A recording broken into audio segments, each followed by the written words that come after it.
Hey y'all, I know I haven't posted in a couple weeks.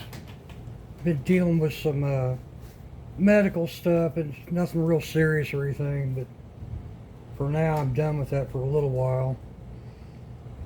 But you notice there's no Harley guitar laying here. That thing, man, I had it almost completely done, had it intonated. I went to set the pickup height on it, and when I started turning the screws, those rings broke. Or not rings, but ring. And I'd already broken one end of it at the screw hole, and now it broke at the other end. But I'm able to repair that. But the whole thing is, when I broke that boat jack, I started going back through Amazon and Geiger, and the set was no longer for sale. Well, now I see that Amazon and Geiger both have those set back up for sale.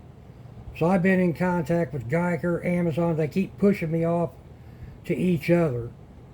So I got to wait another 48 hours for Geiger to get back a hold of me.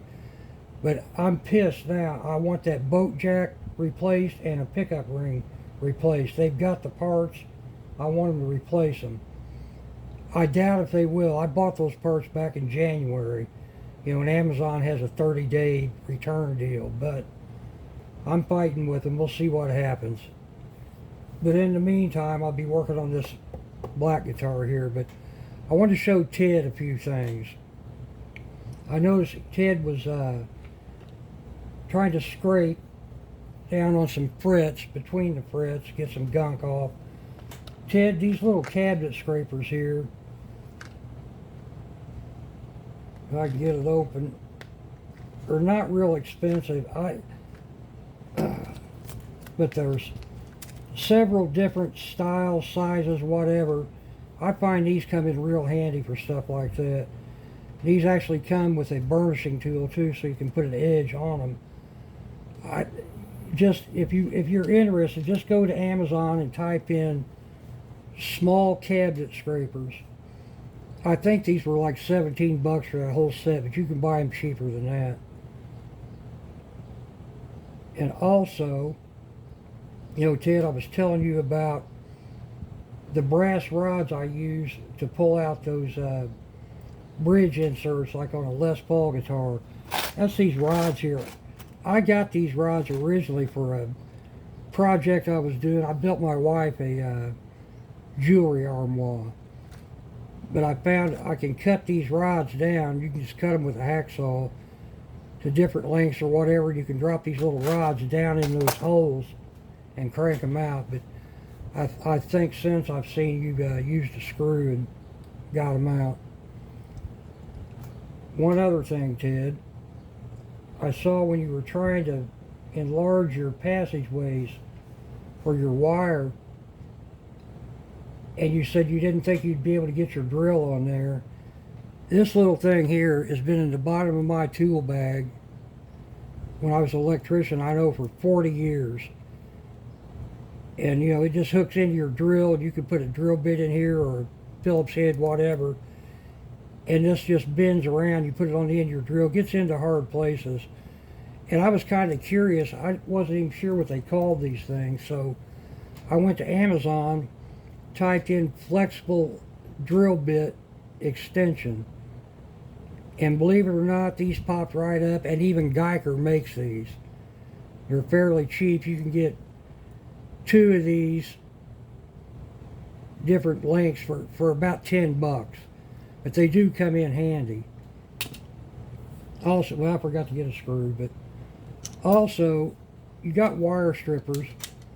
Just about every set of wire strippers out there that I know of has these 3 holes here for different size screws, 832, 632, 1032.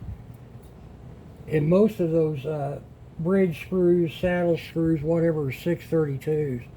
You just screw your screw into this hole, clip it, and it cuts it off clean. Cut screws really easy. These, Ted, are what they call airplane bits. You go to Amazon, type in airplane bit. They're 12 inches long, or some of them are longer, some of them a little shorter, but quarter inch. I've got a quarter inch, an eighth inch. I got some more around here somewhere, but these were handy. But if you get these longer bits, you're able to get in your cavities and keep your drill away from your body, and it makes it easier to drill. I probably use the quarter inch more than I use the eighth inch, but eighth inch comes in handy for your bridge ground. Okay, I think that's it on the tools. I can't remember anything else, but I'm going to start on this guitar now. This thing has a blemish right here along this edge. I will fix that, but for now I'm going to put this guitar together. I've got these Seymour Duncan Cyclone. They're Fillertron style pickups, but they're humbucker size. They're not the regular Fillertron size, like P90s or whatever. So I'll be using these. These pickups were expensive, more than I've ever spent on a set of pickups, and I'll probably never do it again. But with that being said, since I'm putting so much money into this guitar, I'm really thinking about refretting this neck. These frets are got to be the smallest frets they make. I don't like them. There's nothing wrong with them. They need to be dressed. But I'm contemplating on pulling them out and putting some larger frets in. Neck turned out, I think, really good. I liked his neck, the finish on it. So I don't know what I'm going to do yet, if I'm going to pull them or not. Like I said, I'm putting so much money into this thing. I'll never, I don't plan on selling the guitar, but if I ever did, I'd never get my money out of it.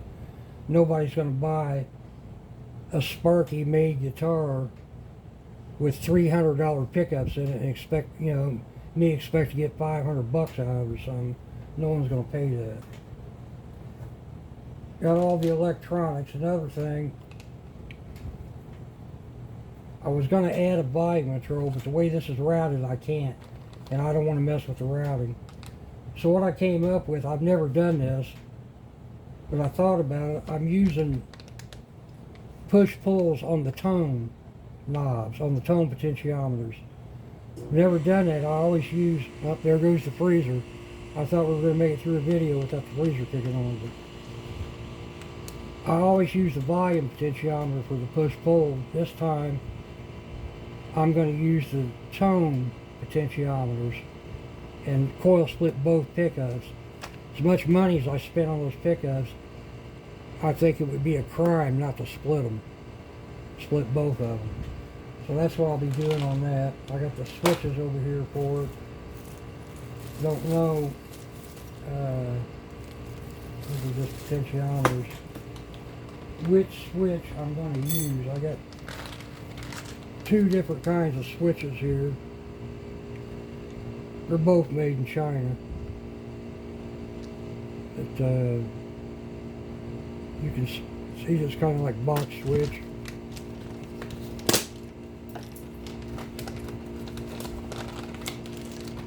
This is just a regular switch. This is probably what I'll use.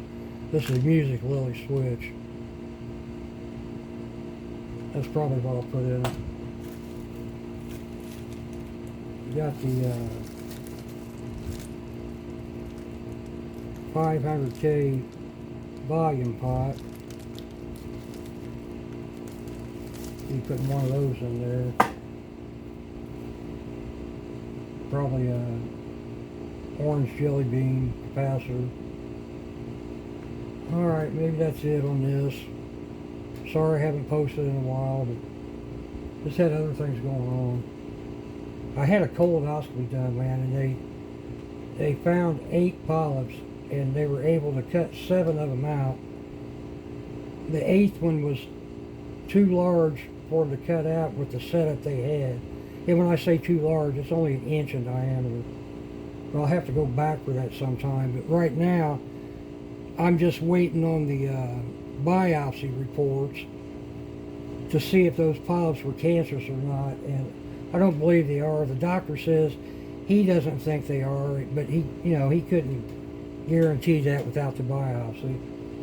But he said they don't look cancerous, so I don't think they are, and I feel fine. So as soon as I get the results of that, I'm sure it'll be good news. I'll let everybody know. Alright, that'll be it for now.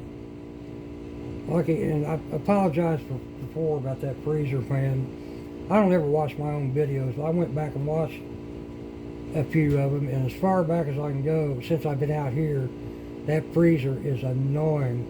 I really appreciate you guys hanging with me, dealing with that. I'm going to try to take care of that this summer, but we'll see. I got other things on my plate right now to worry about a freezer. But that'll be it. Y'all take care. As soon as I find out something from Geiger about them pickup rings, a boat jack, whatever, I'll finish that Hurley guitar up. Whether they say yes or no. Oh yeah, and I have to cut a new nut. I cut the low E string too low, and I don't want to try to fill it in and deal with the baking soda and glue and all that shit. So I'll just make a new nut. That'll be it. Y'all take care. See you on the next one.